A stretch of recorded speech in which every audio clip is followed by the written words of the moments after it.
नमस्कार दोस्तों, आज हम बात करेंगे माखनलाल चतुर्वेदी जी द्वारा रचित पुष्प की अभिलाषा कविता पर।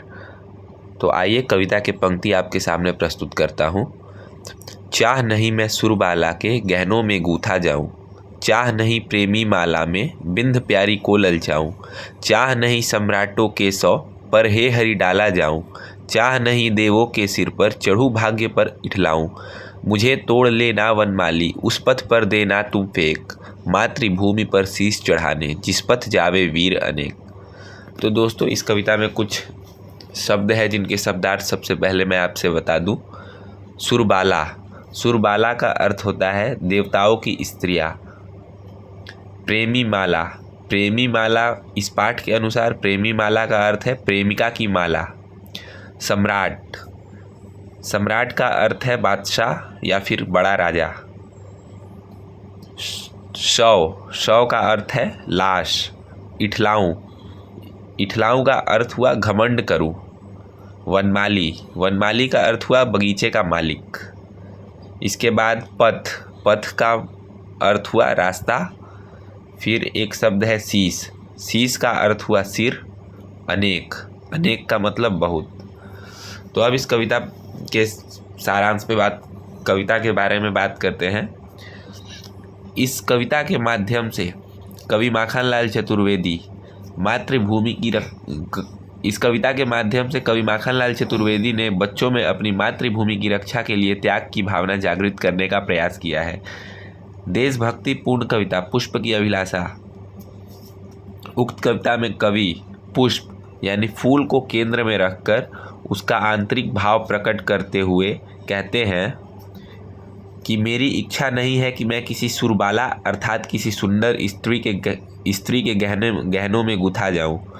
कवि फूल को केंद्र कर कहते हैं कि मेरी यह भी इच्छा नहीं है कि दो प्रेमी जोड़ों के लिए माला बस बन कर रह जाऊं।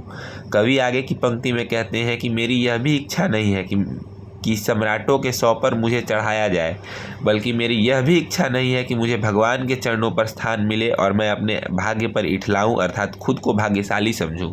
आगे की पंक्ति में कवि बताते हैं कि पुष्प वनमाली से यह कामना करता है कि तुम मुझे तोड़कर उस राह पर फेंक देना जिस राह से मातृभूमि को शीश चढ़ाने अर्थात अपना बलिदान देने वीरों का गुजरना हो, ताकि मैं उन वीरों के कदमों तले आकर स्वयं पर गर्व महसूस कर सकूं।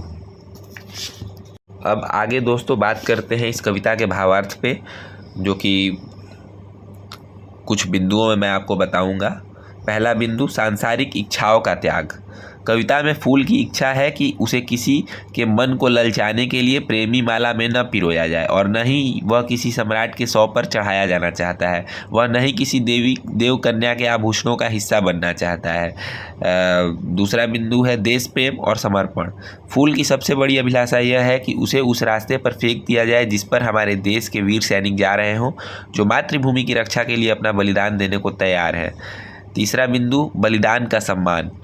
फूल अपने जीवन को धन्य मानता है अगर वह उन देशभक्त वीरों के चरणों के नीचे कुचला जाए और उनकी धूल बन जाए। वह इस प्रकार अपने अस्तित्व को देश के नायकों के चरणों में अर्पित कर उनके बलिदान में सहायक बनना चाहता है। संक्षेप में यह कविता पुष्प की एक ऐसी इच्छा को व्यक्त करती है जो सांसारिक सुख सुविधा से बढ़कर है और जो देशभक्ति की भावना से ओतप्रोत है, जहाँ वह स्वयं को देश के वीर सपूतों के चरणों में न्यौछावर करने को अपनी प्रथम सार्थकता समझता है। अब बात करें इस कविता के महत्व पे, तो सबसे पहला राष्ट्र प्रेम का संचार। यह कविता पुष्प के माध्यम से देश के युवाओं और लोगों में राष्ट्र प्रेम और देश के प्रति समर्पण की भावना पैदा करती है। दूसरा बिंदु, त्याग और बलिदान। कविता का मुख्य संदेश है कि व्यक्ति को भौतिक सुख सुविधाओं और स्वार्थ से ऊपर उठकर त्याग और बलिदान का भाव रखना चाहिए, विशेष रूप से मातृभूमि के लिए। अगला बिंदु है साधारण व्यक्ति की महानता। एक सामान्य पुरुष भी किस प्रकार अपने अस्तित्व को गहन कार्य के लिए समर्पित करना चाहता है, यह दिखाकर चतुर्वेदी जी एक साधारण व्यक्ति की देशभक्ति की भावना को भी महत्व देते हैं। अगला बिंदु पे अगर बात करें तो वो है स्वतंत्रता संग्राम से जुड़ाव। यह कविता स्वतंत्रता संग्राम के दौरान जेल में लिखी गई थी और उस समय के राष्ट्रवादी भावना का एक सशक्त उदाहरण है जो ब्रिटिश सरकार के खिलाफ आवाज़ बुलंद करती थी। और अंतिम बिंदु की बात करें तो जीवन का उद्देश्य। यह कविता बताती है कि जीवन का सबसे बड़ा उद्देश्य मातृभूमि की सेवा और उसके लिए खुद को समर्पित करना है। संक्षेप में, पुष्प की अभिलाषा में कवि ने एक फूल की इच्छा को एक आदर्श भारतीय के समर्पण का प्रतीक बनाकर राष्ट्रभक्ति की भावना को जगाने में महत्वपूर्ण योगदान दिया है। अब अपने इस वीडियो के डिस्क्रिप्शन में मैं माखनलाल चतुर्वेदी जी के जीवन के बारे में थोड़ा सा बताऊंगा, आप उसे देख लीजिए। और आगे आपको किस कविता, किस उपन्यास पे वीडियो चाहिए, आप कमेंट के माध्यम से मुझे बता सकते हैं।